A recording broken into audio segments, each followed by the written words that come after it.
Behind every counter, there's a story. Welcome to Tales from Retail. Story 1. Doesn't anyone here speak English? Thank you. Have a nice day. I work at a grocery store in a resort town. I joke the hiring process is, does you breath fog a mirror? We have a lot of great workers who don't always speak the best English. I was not in my department but was reshelving some items and saw a customer at the exit. Her cart was completely full and bagged. She asked, doesn't anyone speak English here? My response was, thank you, have a nice day. Shorthand for get the F out and please don't come back. But instead of leaving, she goes to customer service and files a complaint against me. Needless to say, the complaint went nowhere, but really you are at the exit, and I answered your question in English, so now you need to add an extra 5 minutes to talk to a different manager, sure. I don't get it, being angry all the time is exhausting, yet here you are. Have a nice day. Story 2. Anti-self-checkout guy who's just so over the top. I work in a small store that has self-checkouts and regular cashiers. For what it's worth, the company I work for is super cheap, and oftentimes the cashier will need to step away briefly to fix an aisle or help a coworker. That guy was me today, and I needed to clean up a spill that was 3/4 down an aisle. So a bit of a piss off, but whatever. As I'm doing that, a 40-ish-year-old guy signals me to cash and has 2 small containers in his hand. I didn't want to open the cash because I don't want a long line forming, so I decided I'd take him on self-checkout, but I just do it for him while he just stands pretty beside me. Simple, right? Nope. He vehemently says no to self, even with him having to do nothing and that it's his freedom of choice to choose what he wants. Right as he says that, I just sighed and said, whatever, man. Took him on cash. I bit my tongue because I wanted to call him overdramatic, but I told him that people are going to use it regardless if you try to make a statement. And he replied with the, oh well, it's my freedom of choice. I genuinely cannot believe these chronically online Facebook people exist in the real world because, my god, they're so overdramatic and corny. Story 3. New to sub. Here's my worst story.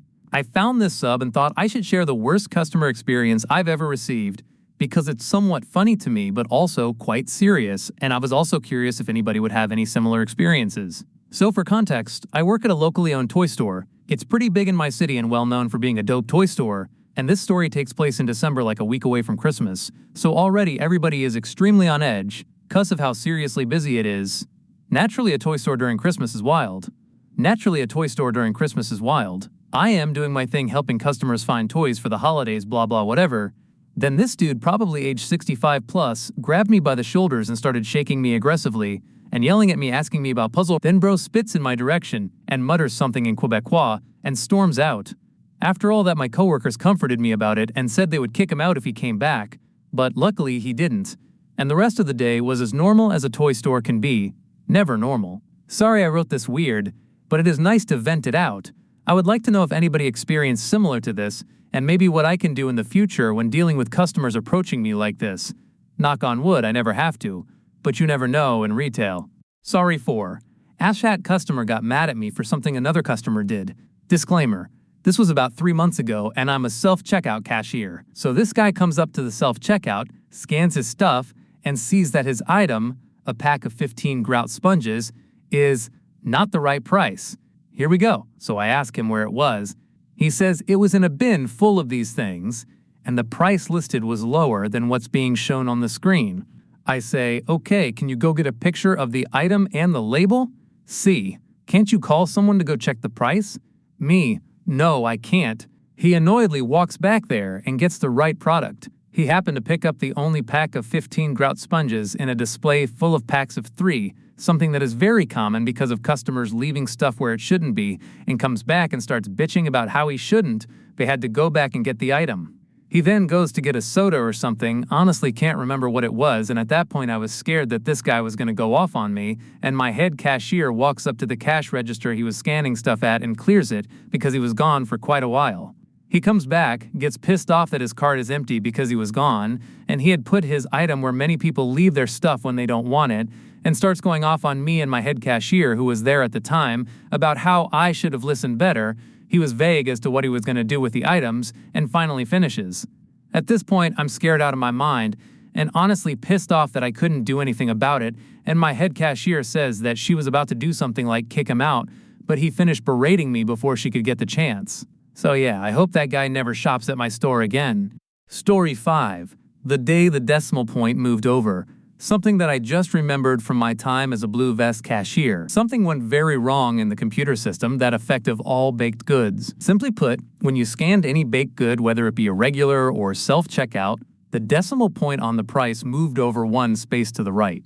So, instead of your box of 2 donuts coming up as a $1.99, it would come up as $19.90. Not sure how many people went through the checkout with large orders that included a pack of donuts or pastry and didn't notice. Once I realized what was going on, it wasn't terrible to fix, but it had to be manually done for everyone. Every single bakery item. They had their own barcodes, so they didn't have it in the quick lookup menu. We had to scan each item with a handheld scanner to see what it was being set at, then manually type in each item and price. The system made you type a description every time you did this. So slow. I felt really sorry for those who accidentally paid 10x the price. This wasn't the first time this kind of thing happened. For a while, all steak rang up as filet mignon, regardless of the actual item, and charged accordingly. Story 6. That time I got to see Captain America save the day. I used to work retail at a mom-and-pop costume store. We had this family who were regular customers and would come in every year and pick out a themed Halloween costumes as a family. This particular year they said the theme was the Avengers. They had a son who was about 4 or 5 at the time. He chose to be Captain America, and they picked out his costume first. A little while later, he comes running back up to the cash wrap, in full costume, brandishing a phone. He told me he had found it on the floor, and he had to protect it because phones are very important. He asked me if I could help him find who it belonged to. So I made an announcement asking if anybody was missing a phone, but to no avail. At that point, I asked him to give me the phone and told him I would hold on to it until someone came back for it. He looked at me skeptically and flat out refused to hand it over at first. He explained to me how phones have all kinds of important things on them and that they aren't toys. I had to give him my solemn word that I would take good care of the phone before he would hand it over. I sent him back to his parents after that. About 10 minutes later, the phone started ringing, and I noticed that the screen said home, so I answered it. It was of course the customer looking for her phone. I told her where she could find it and that I'd hold on to it for her. Another 15 minutes or so after that, the woman came into the store asking for the phone. I asked if she was in a hurry. She looked a little confused but said that she wasn't, so I asked her to hold on for just a moment. I went back and found the little Captain America, still in costume because once you get a little kid into them, it's impossible to get them out again, and asked him if he would like to return the phone to its owner. He gleefully said yes, so I handed him the phone and we walked back up to front together. He presented the woman with her phone and explained to her that he had found it and taken good care of it, because he knew how important phones were. The woman thanked him profusely. He gave her a sharp salute and then ran off back to his parents. At this point, the woman turned to me and said, "That might be the cutest thing I have ever seen. Seriously, you don't know how much I needed that. It's been a day." I told her it was no problem, and I was glad she got the phone back. Story 7. Scratch cards. A group of workers from another company came by my till today. The first guy in the line is a scratch card addict who will come in regularly throughout any given day to purchase £5 tickets and will of course spend any winnings on more tickets. There are many such cases. On this particular day, he has already been in a couple of times. He and the second guy both buy a couple of £5 tickets and go to wait outside for the third man. The third man comes up to my till. My colleagues convinced me to buy one of these, but do people actually win? Me. Sometimes. He. But not often? Me. No, not often. He. It's a waste of money then? That's what I thought? Me. Basically, yes. Don't make it a habit. So he purchased one ticket and then left. Later in the shift, he comes back to redeem the card, having won £25. This was the worst possible outcome. He predictably came back throughout the day to purchase more tickets, eventually negating his winnings and losing a further £15 to boot. I hope he learned his lesson, but I honestly doubt it. All this to say, I hate scratch cards with a passion. Story 8. Your logic chopping is impressive, but the rules aren't changing. I had a customer come in to pick up a package, but the address on his ID didn't match the one on the label. So I asked him for something with his current address or the tracking number. The following conversation happened. Customer. Gestures to the notice that was left on his door. What about that? Me? Sorry. Doesn't count. Someone who just happens to share your name could show us that, and we wouldn't know the difference, so we could end up giving your package to the wrong person if we accepted that. Customer's first and last name were both very common. Customer, can I show you a piece of mail with my address? Me, sure. We accept bills that are in your name. Customer, well, couldn't this same person steal my mail and still claim to be me? Sorry, I have to logic chop this sort of thing. Me, your logic chopping is impressive, but I'm not releasing the package if I'm not convinced that it's for you. Customer, complains about no one wanting to help people and just kicking the problem to someone else who will do the same thing, while looking for something with his address. The customer did eventually show me something that satisfied the rules, and I released the package. I will never understand the people who get so upset when we make them prove that a package is actually for them. Story 9. Would you like me to help with that? No! Many years ago, and I still admire the sheer balls on this customer. Pity about the rest of him, though. In the mid-00s, at the beginning of the academic year, we were selling wireless USB dongles more than any other single item. Each year as the new cohort arrived, we'd sell dozens upon dozens of them, just one model we knew were rock solid and never had any problems with. Customer buys one of these, asks a few questions, and we say basically plug it in and install the software. Simple. Apparently not. He brings it back the next day. Customer, hey, I need a refund on this, it doesn't work. Me, what's wrong with it? Customer, you said it should just work, it doesn't. Me, what happens when you try it? Customer, nothing, it doesn't work. Me, you plugged it in and installed the software, right? Customer, yeah, did all that. Me, okay, one sec. I try one of our computers. Plug it in, install software. Works immediately. I turn the monitor around for him to see. Me, there doesn't seem to be anything wrong with it, here it is working just fine. Customer, well, it didn't work for me or my flatmate and he's a computer science student.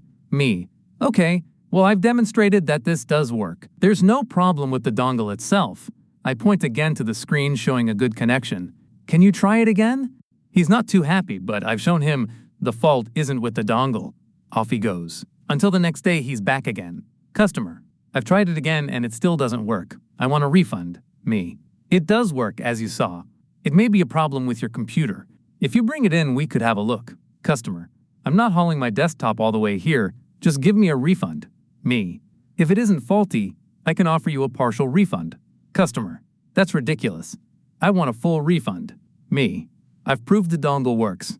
I've offered to help you with your computer and you declined. If you want a refund on non-faulty items, it's a partial refund. I posted another story earlier this week. If you want to know more about that, I won't repeat it all here. Customer, that's unacceptable. Even my flatmate gave it a go and he's studying computing. If he can't get it to work, there must be something wrong with it. Me, there isn't. I showed you yesterday. You saw for yourself. Customer, how do I know you haven't done something to your computer to make it work? Me, by bringing me yours to try it on as I offered. Customer, I can't be bothered with all that. Me, okay. Customer? Me, if you change your mind, you know where to find us. On his way he goes again, and back this way he comes. Customer, I want a refund. We tried it again and it still doesn't work. If even a computer science student can't manage it, it's obviously broken. Me, you already know it works, and the offer of looking at it on your computer is still open. Customer, I shouldn't have to do all that. It should just work. Me, and it does, just not on your PC, which we can help you with if you let me. Customer, my flatmate studying computer science couldn't even get it to work. Me, I'd kinda stop saying that honestly. Customer, what? Why? Me, you're kinda just embarrassing him at this point. He's studying computing and he can't get this working. We've sold hundreds of these, dozens just this week. No one has brought any back. Customer, it doesn't work. Me, and I've offered to help you. I still am. Off he pops again. Until the next day. Customer, I've come to give you one last chance to do the right thing. And I just burst out laughing. Uncontrolled peals of laughter right in his face. I'm a big fan of the r/tales from extended universe. One comment I keep seeing is, the difference between good managers and bad ones are if they'll allow you autonomy and back you for sticking by policy, or give in to the customer and undermine you. My manager was neither. He was a toxic narcissist, and I had no mandate other than to obey his law. While I'm not proud of how unprofessionally I behave sometimes, the soul-saving grace of working for a guy like that was we could deal with idiot customers exactly the way he would have done. It wasn't exactly a benefit, but it could be a relief from the poisonous atmosphere we worked in sometimes. Yeah, this one didn't come back again either. Story 10. The customer would like dirt. I used to be a cashier at a place that sold gardening supplies. We sold really big bags of soil, and most of the time when a customer was getting those, they would tell us what kind of soil they wanted and how many bags they wanted, and we would just look it up in the system. After we rang them up, they would go and get them, or someone would help them get it. If someone was getting 30 bags, which people often did when they were doing big projects, it made more sense to pay and then load. This one day, I'm out in the gardening section, and this woman comes up, she's buying some other stuff, and she asks for 7 bags of the dirt. Now, if you're into gardening, or if you've ever worked at a gardening store, you will know that there are about 1 million kinds of dirt. There is not just dirt. We have topsoil, garden soil, potting mix, soil for specific types of plants, fancy soil that costs more, soil with fertilizer, big bags, little bags, different brands, etc. If I looked up soil in my computer, dozens of products would come up. So I asked her which one she wanted, and she just said, whichever one is the cheapest. I really had no idea what to do here. I was staring at all of the kinds of soil we had on my screen. I didn't know what she was using the soil for, so I didn't know what one I should stick her with. Let me put it this way in case you're not getting why this is frustrating. Imagine if a person walked into a restaurant that served several kinds of sandwiches, sat down and told the waiter, I want a sandwich. And when the waiter asked what kind of sandwich they wanted, if they wanted a grilled cheese, or a turkey sandwich, or a veggie sandwich, they just said, I don't know, any sandwich, whichever one is the cheapest. Not to mention, if I just gave her some random bag, how would she even know which one to load into her car? It was a little busier that day, so I just gave her the most generic kind of topsoil without asking more questions and sent her on her way. Hope she didn't need garden soil. It was just an odd and frustrating moment. Any other time someone came in to buy soil, they could tell me the exact one they wanted. Story 11. I'm here to help you, not do it for you. This happened about 1.5 years ago. I was the opening supervisor in a grocery store with only one cashier until about 45 minutes after opening. To preface, I am not a morning person and am usually grumpy AF in the mornings, but I can fake it real good when I choose/need to. That being said, I was working the self-checkout until the scheduled attendant was supposed to start. It's a slow and peaceful start to the day until this lady comes to start cashing her stuff out. She's talking on the phone and taking her time, which is not a problem whatsoever, OBV, while I just stand there observing because what else am I supposed to do if she doesn't need help and she's the only customer there? Well, when she eventually does ask for help putting in her produce, I walk over and start to show and explain to her what to do while I do her first item for her. After that goes in, I stand off to the side so she can do the next on her own, but I'm right there in case she needs help again. Keep in mind, this entire time she's still yapping away on the phone, barely listening to a thing I'm saying. She goes to try it herself and forgets which button to press to find the code, so I tell her again which button to press, but I'm making sure she's the one doing it this time. After about a minute of this, she gets fed up and says something along the lines of, "Ugh, can you just do it for me? This is so much work." To which I politely respond with, "Well, it is called self-checkout, and I'm trying to teach you what to do so you also know for next time. But if you want someone to do it for you, then you can head on over to the cashier right there. She has no customers and would be happy to serve you." As you can imagine, she did not like that answer one bit and she tried arguing with me. This is where I get fed up and straight up tell her that if she wasn't on the phone while I was trying to show her, then she would know what to do and I will not be doing it for her, as that's literally what the cashiers are there for. I then told her that her options are 2. 1. Let me show her again and she does the rest herself. 2. Go to the cashier. She finally decides to go to the cashier, but not before cussing me out on her way over, to which I just gave her the fakest, "Okay, have a nice day," which pissed her off even more and left me feeling a mix of annoyance and joy. Story 12. You're being extremely vague. I'm a shift supervisor for a retail drugstore chain. It's the morning shift on a slow Sunday morning. Just me and my cashier, Jane. Jane normally works in the beauty department, cosmetics, skincare, hair care, etc. However, for the first few hours on a Sunday, she's the front cashier. I get a call through my earpiece that customer service is needed in the skincare department. I head over and meet Karen. "Karen, I need oil." Me, "What type of oil?" Karen, "For your skin." Face. Karen does speak with a thick Asian accent.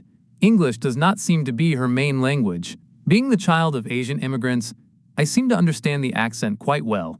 Me, There are many types of oil for your skin.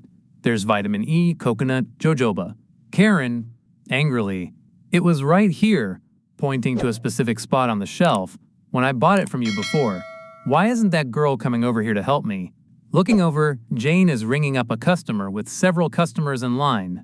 Me. She's the front cashier. She's ringing up customers. Karen pouts. I don't know if Jane had helped Karen in the past. I have a rule with rude customers. You'll still get your good customer service, but you get the bare minimum. Plus, we'll start playing games with you. Karen has now crossed the line. Karen, show me your oils. The one that was right here. Me.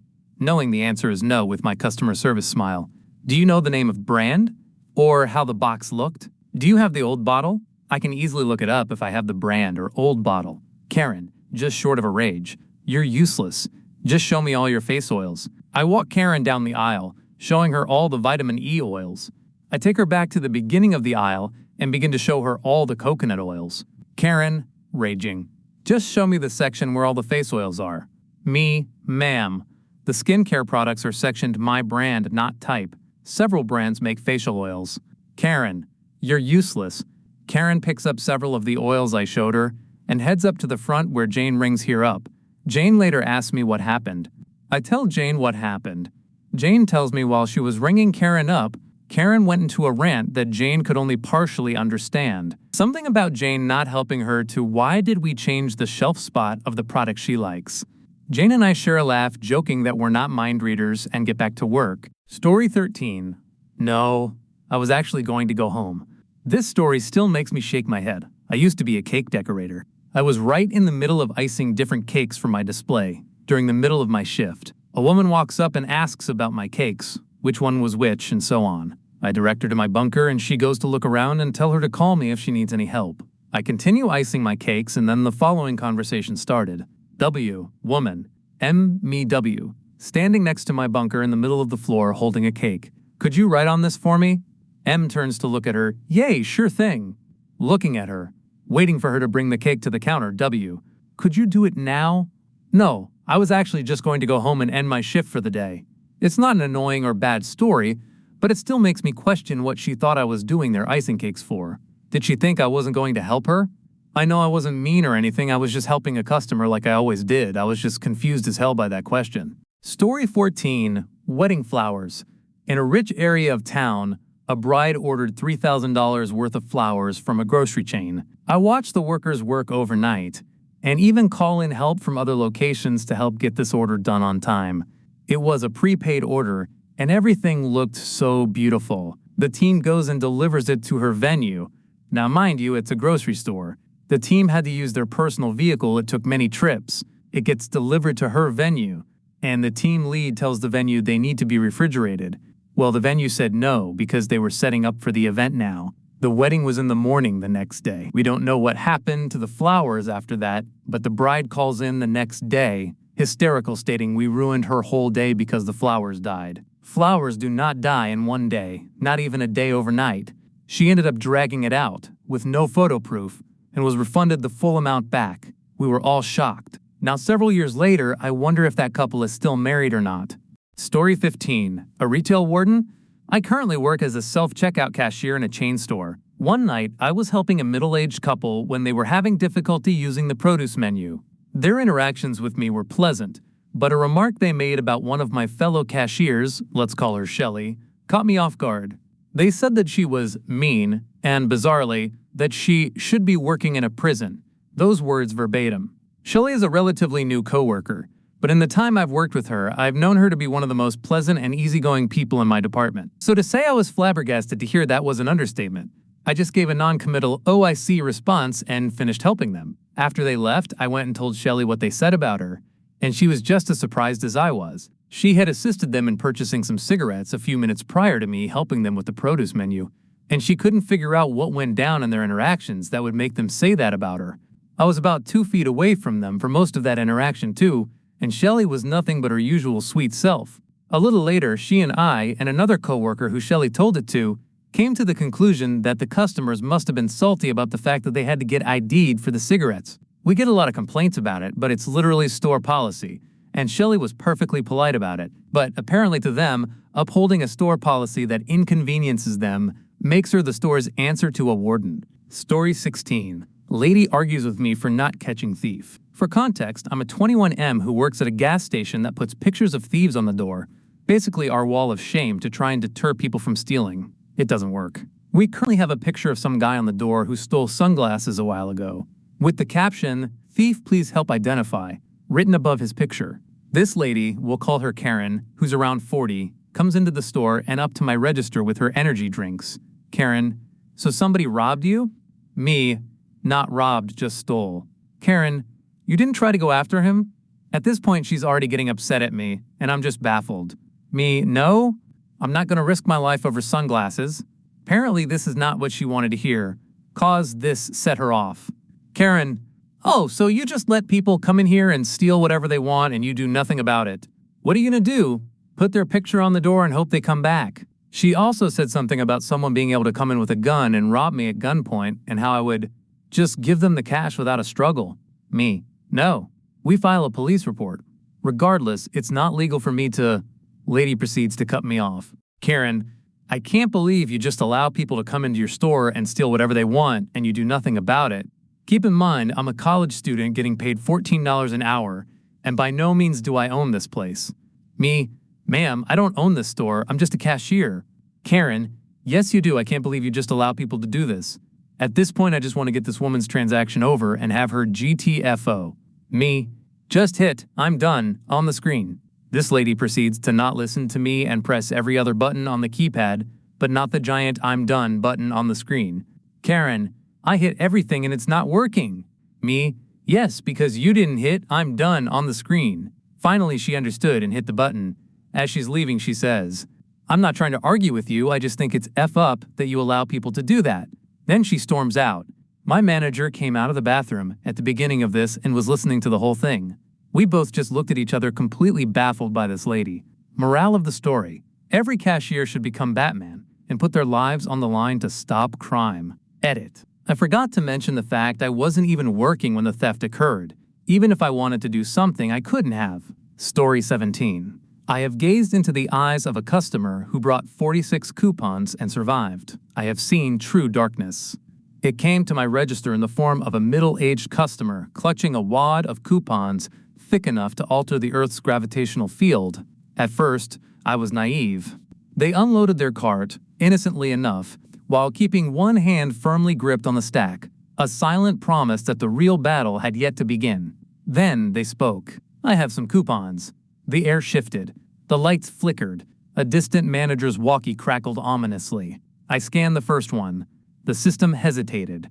It was as if it knew what was coming. The processing slowed. The computer began to sweat. Coupon after coupon. The receipt stretched longer and longer, cascading over the counter like an ancient scroll, detailing the fall of civilizations. Customers in line began to mourn their lost time. A child once full of life grew old before my very eyes. The register screamed in protest. Exceeds coupon limit. Manager override required.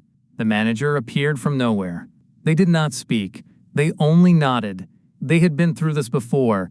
Minutes turned to hours. Reality blurred. I no longer knew who I was, only that I was scanning, always scanning. And then, at last, it was done. The total, 37 cents. The customer smiled. They had won. They always win. As they walked away, receipt trailing behind them like a bridal train, I heard them whisper, "See you next week." I fell to my knees. Story 18. Crying won't get you anywhere.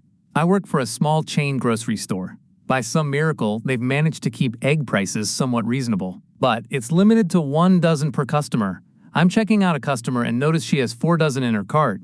I said, "Unfortunately, eggs are limited to 1 dozen per customer." She says, "Yay, I seen the signs, but wondered if you'd make an exception because my husband is vegetarian and we spend thousands of dollars here." No, I called over a manager. She got more pissed off and said I was rude and accused her of stealing, which I didn't. My boss told me to take a walk and she'd finish the transaction, because this lady kept blaming me for everything. When I came back, boss said she started crying after I left. Story 19. First time at my job doing something I didn't know how to do by myself, and now I'm worried. So the grocery store I work at almost 9 years, we have an instant scratch ticket machine and it didn't print someone's ticket and my brain froze for a minute. Ever have those times where you sort of know what to do but not entirely confident and you're too afraid to do that thing so you call someone for assurance because you worry you'll make things worse? Anyway, I checked to make sure no money was stuck or tickets were stuck, and from what I could see, they weren't. So I thought to just take the ticket she wanted. She did put money in, but as I'm not manager nor supervisor, I really didn't want to screw something up, and I was by myself and panicking. Anyway, so I gave the women the tickets after getting an okay from a manager to do so. Again, I had never done this particular thing before and didn't want to screw something up. And explaining to her, I just wanted to wait for an okay from my manager that giving her the ticket was fine, and the women kept getting irritated with me, and I told her over and over thank you for patience and apologized for the inconvenience.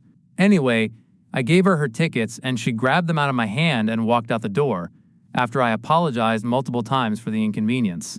Now I'm anticipating her possibly calling to complain about me, or I screwed something up even more. And I'm anxious over possibly getting in trouble, or I'm worried my bosses will think I'm an idiot or something. I know it's probably lame or sad to care so much about a part-time job. I'm worried I'll come to work tomorrow to a complaint or people at work thinking I'm stupid. I really hate how anxious the part-time job I've been at for almost 8 years can still make me feel. But it was so frustrating, and the woman was just standing there while I was trying to figure out what to do, and I felt bad bothering other coworkers who were at home at 7:30 at night. Story 20. I am the guardian of the self-checkout. You just have to ask. I don't do this job for the paycheck. I do it for the order.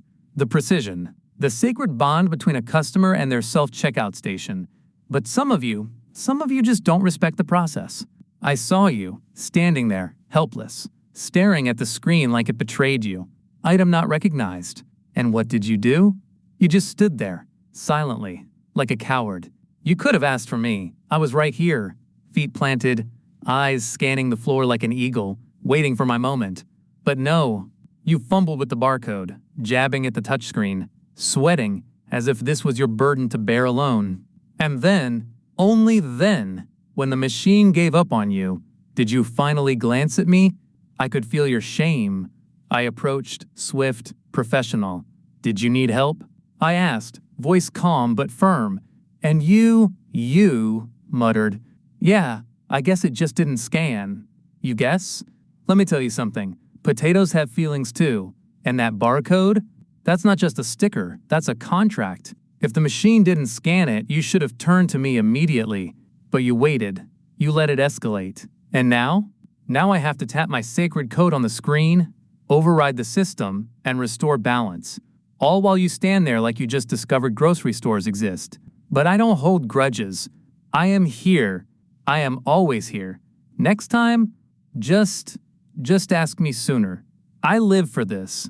Story 21. I didn't see those. Years ago, I used to work in retail at a massive retail store chain. I had recently been promoted to garden center from the back room when this tale took place, about 15 years ago. But first, let me explain the layout of our store, which will come into play. From the main entrance, if you make a right, you'll pass the health and beauty section on your right, along with the pharmacy. On your left, there's a shelf or two of household stuff, microwaves and such, followed by a cross alley which leads toward the back of the store. Passing that alley, the hardware section is on your left, all leading to the garden center, my section. This older gentleman, about mid to late 50s, spotted me walking in from the outdoor patio section of our garden center and practically started running my direction to get my attention. I spot him from health and beauty, so I assume he's coming towards me, rightly so, and stop so he doesn't have to run the entire way to me. When he finally does get to me, he seemed out of breath. Again, he ran 80 to 90 yards to get to me, I get it, but he didn't have to run, he had my attention already. I gave him a moment to catch his breath, and then he started with what he was desperately trying to flag me down for. Hi, my wife sent me in to buy light bulbs, can you help me? Sure I can, came the reply. What kind of bulbs do you need? There's more than one kind? The man asked, his eyes wide. Yes, there's the generic household bulb, your bathroom bulb, the bulbs that go into overhead lighting, and some other specialty bulbs. There's also LED and incandescent options, I responded. We had then moved from the garden center entrance to the hardware aisle, with my back to a display that ran the entire length of the shelf, full of the generic household bulbs in both LED and incandescent options. Well, she said it was for her table lamp, so just a generic household bulb would work, he replied, looking right at me, and in essence, looking at this sheer wall of bulbs. Well, if you're just doing something household, might I suggest these? I suggested, grabbing a set of 4 in 60-watt but LED. Apparently, it had finally dawned on him what aisle he was on, and, more importantly, what was right behind me. "Oh, I didn't see these," he said, grabbing the box from my hand, but not quite leaving the section, as if he was too stunned by our sheer volume of bulb boxes. "Is there anything else I can help you with?" I asked. "No, this is fine, thank you. I'll holler if I need anything," he said, still staring at the wall of bulbs before him. "Okay, have a nice day." I finish, then head back to my section. I observe this guy pick up one box, put it back, pick up the same one I handed to him, read it over, and put it back. He does this for practically 30 minutes before grabbing the one I gave him and head to the front. Story 22. That time I asked for a customer to pay for his purchase in raw diamonds. I used to work Saturday nights at a mom-and-pop costume store. Weekend evenings could be colorful, to say the least. One evening, this guy and a woman who was a semi-regular customer that was a lady of the night came in about an hour before close. The guy who she came in with was carrying this giant duffel bag on his shoulder. Store policy was not to allow people with large backpacks or bags to walk around the store. So as soon as they walk in, I asked the guy to leave the duffel bag with me at the front. He was reluctant and said no initially. I told him that he could either take the bag back out to his car or wait in the store's vestibule for his friend. After some more arguing, he finally relented. But he tells me that he has a lockbox in the duffel bag that was full of raw loose diamonds worth millions, and he simply could not leave it at the front of the store.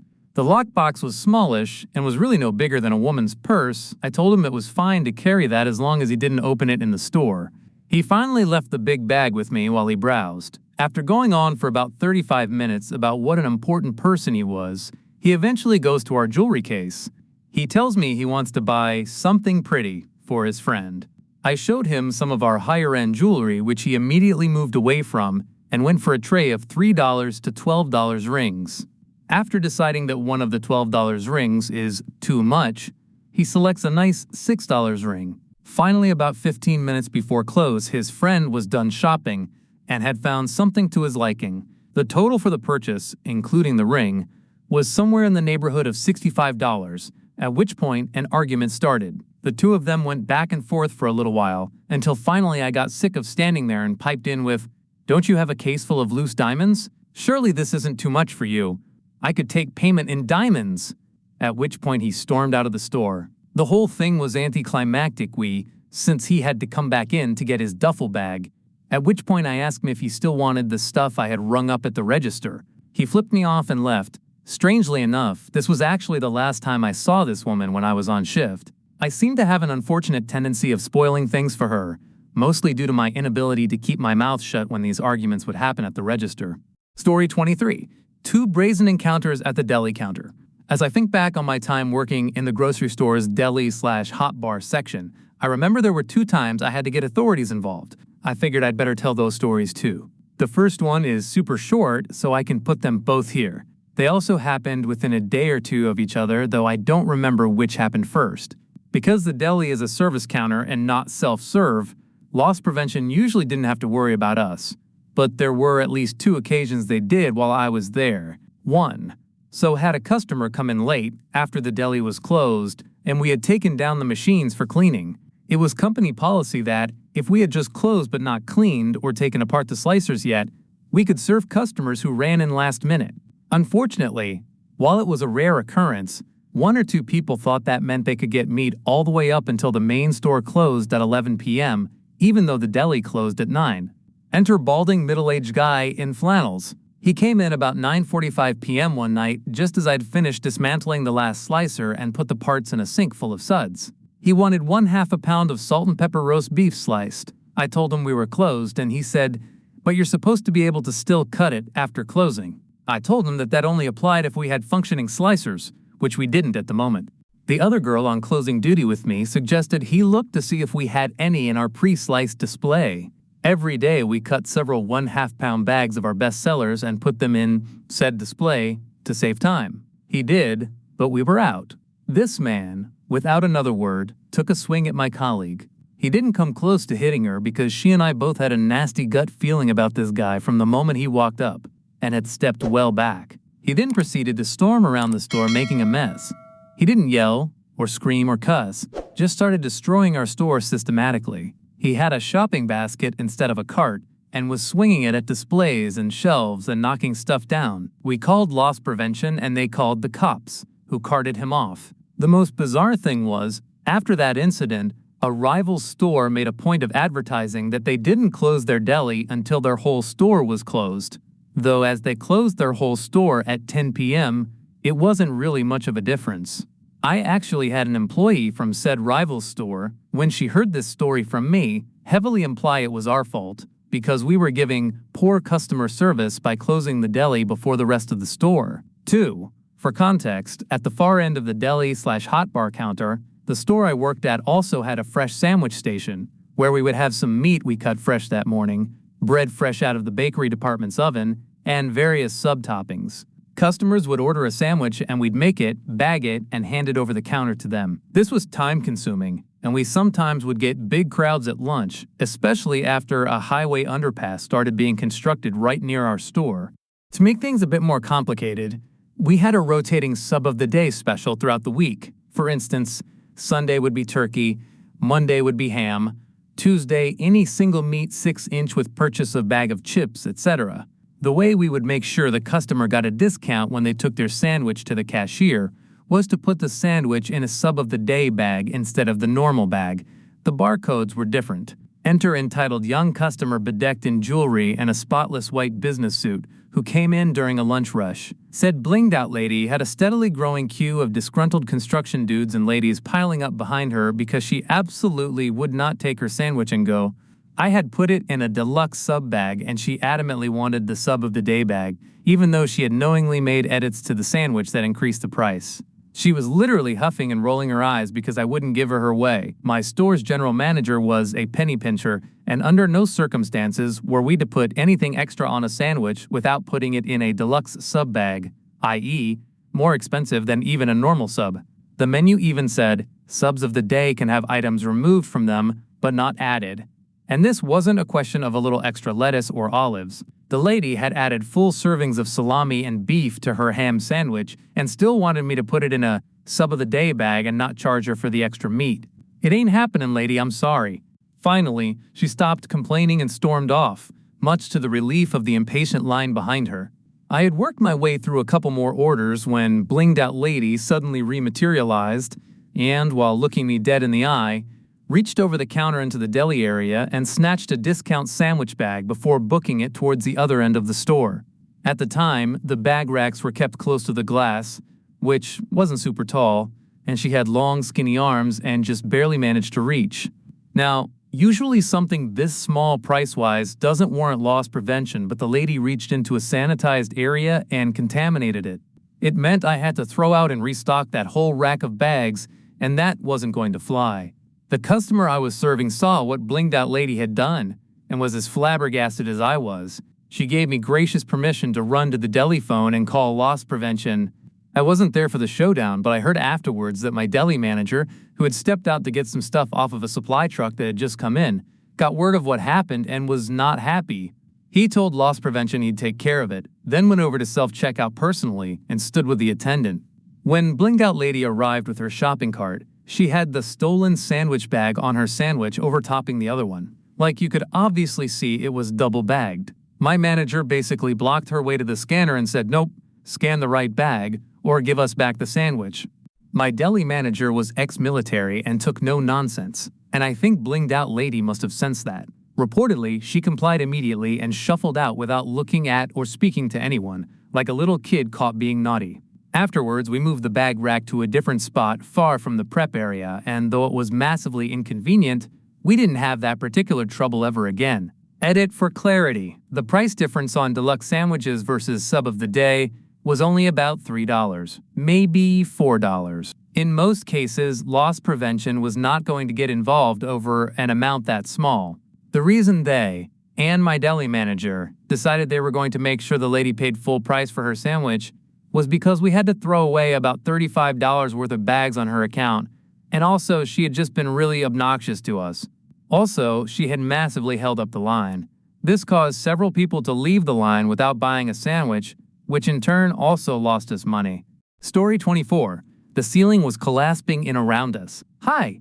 I recently heard about this subreddit and boy do I have a story to tell. Many years ago, I worked at a 99-cent store that was a part of a large plaza that was the main shopping center of our town. Near the end of winter, a construction crew showed up and began tearing up the roofs and metal awning on every store in the plaza. Now at this time, there was no snow or ice, so everything was fine at the time. However, as it went from winter to spring, it began to rain and the roofs has not been replaced. Every single shop in the plaza had leaking ceilings and suffered major water damage. In the store I worked in, the ceiling panels had absorbed all the water and began to fall upon us. At one point we had to tape off the seasonal section of our store with caution tape and a sign saying, "Stay out, danger." Did this stop people from going past all the tape so they could get an ice cream-shaped travel cups? No, it did not, and when I called them out for it, all they would say was, well, there was something I wanted in there. Soon enough more than half of our ceiling was gone and another of our products were ruined. That wasn't the worst. What was the worst was when it began raining inside the store. Literal downpours inside a shop when it wasn't raining outside. Several times our registers were rain on and would not turn on. This didn't stop people from shopping at the shop and corporate refused to shut down the down. One day on my day off, my dad and I had gone into the shop for cleaning supply and my dad, for the first, had seen the damage I had been describing to him for the first time. In the end, he called the fire department because the store was a literal danger zone with the flooded floors and the water-logged electronics. But the fire department didn't shut down the store. By the time I quit the job, the ceiling was still missing and the floors were constantly flooded. All of this happened between the months of March to June. Story 25. What did you do to make him upset? When I worked in the electronics section of a major retailer, I was one of the go-to cell phone experts. I was usually patient and kind, even going so far as to set up contracts for burner phones, something we didn't typically offer to do. One day, I was called in to help a gentleman find a phone that would meet his needs. However, he started speaking to me with a rude attitude from the moment I said hello. I began asking him basic questions like, do you need minutes or unlimited? And are you looking for a smartphone or a flip phone? Each question seemed to make him angrier and angrier. He started insulting me, calling me names, and claiming I didn't know what I was doing. At that point, I told him I was done helping him and wished him good luck finding what he needed. Then I walked away. Later, my manager came to talk to me, asking if I had been rude to a customer. I explained my side of the story, and to my surprise, she laughed. She told me she had already asked the customer to leave, saying, "What did you do to upset my name? He's the kindest employee we have." Story 26. The Great Tablet Recall. I'm pretty sure I can't name specific brands or retailers, but suffice to say, this happened when I was working in the electronics section of a very famous toy store, back when it was still a thing. It was not long after tablets first became a thing, and several companies had made tablets specifically for children. They only cost $150 to $200 as opposed to the $500 minus $1,000 that the Pro tablets would cost. Came with a bunch of popular game and educational apps built in, and of course parental controls. There was one particular tablet that was very popular that year. It was the big ticket item that Christmas, and we sold many of them. I would tell as many parents as I could that the device wasn't a simple turn on and play affair, because it would require an initial setup so the parents could set up the account and access and everything like that. Let's fast forward to the day after Christmas, which was the most popular day for returns, and almost every one of this one particular kid's tablet that we sold was returned. It seems there was a pretty catastrophic issue, starting with the fact that pretty much all parents had ignored the warnings about the device's need for setup and only opened it for the first time on Christmas morning. Imagine the experience of your kid opening their brand new tablet that they've been begging for months and wanting to play with it right away, only for it not to work. Because all the parental setup needs to be done first, so you're trying to do this with your overstimulated and impatient child screaming at you to make it work. Well, as bad as that sounds, it got worse, as all of these parents trying to log in and set the devices up at the same time crashed the server used for account setup, so the brand new tablets were essentially bricked. I can only imagine all the disappointed kids on Christmas Day. Now, this technology was relatively new, and being Christmas, I imagine tech support wasn't very helpful or even available. So pretty much all of the people who couldn't get the things to work right away just opted to return them. It was such a huge loss that I think the store company sued the company that made the tablet.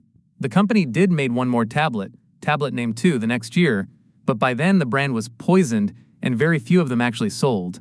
The whole concept of children's tablets seemed to die out by the next Christmas season, and we just sold regular tablets in the following years. Story 27. My first experience with a potential drug addict. For context, I work at a gas station called Huck's. This is important later. I came into work today, and there was this lady who said she was waiting for a ride.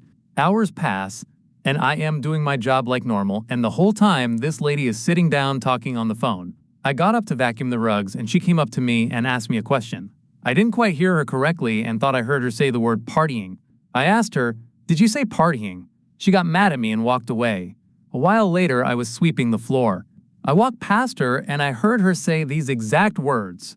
"Those 3 tall boys smoking cigars with Joe Rogan are my sons." More time passes and she's still there. She comes up to the counter and asks for a pack of cigarettes and a lighter. I get them and ring them up like normal. She then shows me her ID and tells me to just leave it there, and then proceeds to walk outside with the cigs and lighter without paying. I follow her trying to explain the situation, and she thinks we were supposed to give her the cigarettes for free because she thinks she's at Thornton's, the gas station she claimed to work at. Apparently they have some kind of free cigs thing that I don't know anything about, but this lady is out of her mind. I got my coworker involved. She called the cops, and I stayed at the register until she was arrested. Story 28. You did that? A few years ago, I used to work for a grocery store company out of state. So many wild moments came from this job, but one day I go into the store and it's slammed. The place looks like a tornado came through and knocked everything over on the shelves. As I'm passing by the grocery basket rack, there's one basket flipped upside down on the floor next to it. I go over to pick it up, and underneath is this pile of broken glass. A bunch of items had fallen off the shelf, and someone had literally just covered it up with a basket. I walk back to the back office and wake up my boss, and I tell him some absolute fucking jackass broke something and didn't tell anyone and literally covered it up with a basket. He looks down somberly and says, "I did that." Apparently he bumped into the shelf and literally forgot he never cleaned it up. 29. What happened to common sense? I work in a grocery store, and earlier today I was collecting baskets from the front to take back to the entrance, and you have to go through part of the produce section to get there. When I'm around 15 feet from the door, this guy who looked to be in his 40s or 50s walks in and immediately turns to the side and drops a handful of garbage into one of the stacks of baskets already by the door, and then makes his way into the store. I have no problem being confrontational when I need to be, but I hate it, so I wasn't going to say anything, but as I was picking up his trash, I was like, "Why, K, what, screw it," and I turned around to face the guy who was still pretty close to me, and I go, "Hey sir, don't throw your garbage here. There's a bin right there," and I point the garbage bin, which I kid you not is literally 2 steps to the side. He looks taken aback and then starts nervously laughing and apologizing, saying he didn't see the bin, but I was too tired to engage any further, so I just said okay, and turned around to continue putting the baskets away. But like seriously, even if you didn't see the bin, why TF would you just dump your trash into the baskets? Not even 2 minutes later when I was done, this guy was still there looking at some chayote squash, and he sees me walking away and gets my attention to ask me something. "Guy, I've never eaten this before. How do you cook it?" Me, "I don't know. I've never had it either, sorry." Guy, looking confused, "Oh what, you don't know how to cook it?" Me, "No." And then I start to walk away, but as I am, I hear him turn to another customer and ask them, like, "Buddy, Google is free. Use IT." People assuming me or one of my coworkers knows every little detail about different products happens a lot more often than you'd think, and it baffles me every time they get this confused look on their face when I tell them I have no idea how to cook or use whatever they're asking about. Obviously, if I do happen to know, then I tell them, but that really doesn't happen often. Story 30. Grandma Oblivious. Today, there was a grandma in our parking lot with a toddler out of his stroller. She was standing there texting while the baby walked around. I was getting something out of my car, and I noticed how far away from her the kid was. I called out to her, "Hey, he's getting away!" She never looked up from her phone. I got my item out of my car, and the kid was now moving really fast, and another customer was yelling at her. She still never looked up from her phone. I tapped her shoulder. "The baby is too far away." She finally started after him, still not looking up from her phone. When she got to him, she scolded him, which made the baby cry and lay down on the ground, very close to the driveway entrance. She continued to tap away on the phone while the baby lay there in a tantrum. I stopped to talk to the other customer. I then spotted the baby walk right into the driveway while Grandma, oblivious, was still enraptured by her phone. At this point, I stormed over to her. "Ma'am, ma'am, ma'am." I finally had to tap her shoulder vigorously, shouting, "You have to get out of the driveway. Cars drive in here really fast. This is dangerous." I got a mild, "Oh, thank you," in response. But she did finally take the kid back to his stroller, scolding him all the while. I sure wish I could find the baby's parents to tell them Grandma is not a suitable caregiver. Story 31. This store is full of liars. Went to work on Tuesday when a woman came in to pick up a prepaid order. I remember helping her pick out the gift originally, and she was a bit of a difficult customer, but not rude. Just one of those people that needs to see every color in every style before making a decision. It took her almost an hour texting back and for with her adult son to figure what he wanted, and of course, it was the only color I didn't have at our location. She paid in full, all was well, and I was happy it was over. Fast forward a few days later to Tuesday. I had one other customer in the store when she came in. I smiled, gave her the shoes, and figured that would be the end. Instead, she starts rambling and going off about how she was here the day before to buy something, and she was going to pay cash but decided to pay card, but still put down $20, and it's our fault her money is missing. She said, "Oh, it's such a shame, there's truly no more honest, good people in the world." All because she didn't see $20 sitting on the counter of the store a day later. I finally try and get a word in because she's basically just rant/yelling at me. "Ma'am, I have no idea what you're talking about. I wasn't working yesterday." She says, "Oh, I know that." Then continues talking about how our small business is terrible and finally walks out. She literally knew I had nothing to do with whatever weird situation she had and yet still felt justified in yelling at me for it. After she left, the only other customer in the store looks at me and just goes, "What was wrong with her?" His response gave me faith. I wasn't crazy. I told him if she hadn't yelled at me, I would have told her we have a lost and found for lost items like that. Also, since the owner was the one who helped her, I was going to let her know she could talk with him the next day. There's literally nothing a small business has to gain over stealing $20. That type of situation could ruin our reputation. Story 32. Bedtime book recommendation. Looking over this subreddit and some of the wholesome stories brought me back to a little mom-and-pop toy store I used to work at, and one experience that I will never forget. It's been a while since I've worked at the toy store, but part of what made the place special was we would demo games with families, recommend kids books that we had read and loved, and we wrapped gifts for free. Yes, also for Christmas, and that was a lot, but sometimes mindlessly wrapping gifts was nice. But on a slower day, a mom came in and I greeted and asked her what she was looking for, asked who she was shopping for, the standard questions. She explained that her young son was struggling to sleep and would cry almost every night because he was terrified of monsters at night. A book we had just gotten was called The Night Knights by Gideon Starer. I recommended it to her and that was all she got that day. I would also recommend looking up the book The Art is Gorgeous, and honestly, it is a good book for any kids worried about monsters at night. A few weeks later, she came in when I was working and pulled me aside to tell me the book had helped her son feel safer, and he has been able to sleep, has been raving about Night Knights, and she's been reading it every night to him. That made me so incredibly happy, and I do miss working at that place just because I got to meet so many amazing families and funny kids. Figured I'd share another wholesome story here to add to the pile. 33. We're cashiers, not doctors. I'm a shift supervisor for a retail drugstore chain. I notice the line is long, so I jump on the next register to help my cashier. We're gradually moving customers along until an old woman, OL, about 80-ish, comes up. She brings up 2 boxes of Rogaine. For those of you who don't know, it's a topical supplement that is supposed to help your hair grow back, the men's and the women's, and hands them to my cashier. She asks my cashier what's the difference between the men's and the women's. My cashier says she doesn't know, but it does say on the men's box, "Do not use if you are a woman." OL asks, "So why can't I use the men's?" Cashier tries to explain that this is something she is going to have to Google. OL keeps asking several times why can't she use the men's. Cashier uses different versions of the same answers, varying from Google it to ask your doctor to "we're not qualified to answer that." By this time, OL, my store manager, has jumped to help move the line. Cashier shoots me this "help me" look, and I give my manager this "I'm going in for the kill" look. I'm at this point in my life where I am no longer tolerate stupidity. It's no secret that if provoked, I can be quite insufferable to stupid people. I'm usually the one colleagues call to clear out people like this. In a somewhat loud but firm voice, I tell OL, she's a cashier, not a doctor. She doesn't know nor is qualified to.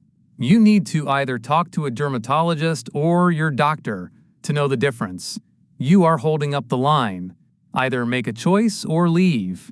OL buys her non-Rogaine items and leaves. Once the line is cleared, cashier thanks me for getting rid of OL. As a curiosity check, we take a closer look at the 2 boxes of Rogaine. Men's is 5%, women's is 2%. We still don't know why women can't use the higher percentage. Edit. I noticed some comments suggesting we should have sent her to talk to the pharmacy. One of the things cashier said was to go talk to pharmacy. It blew right over her head.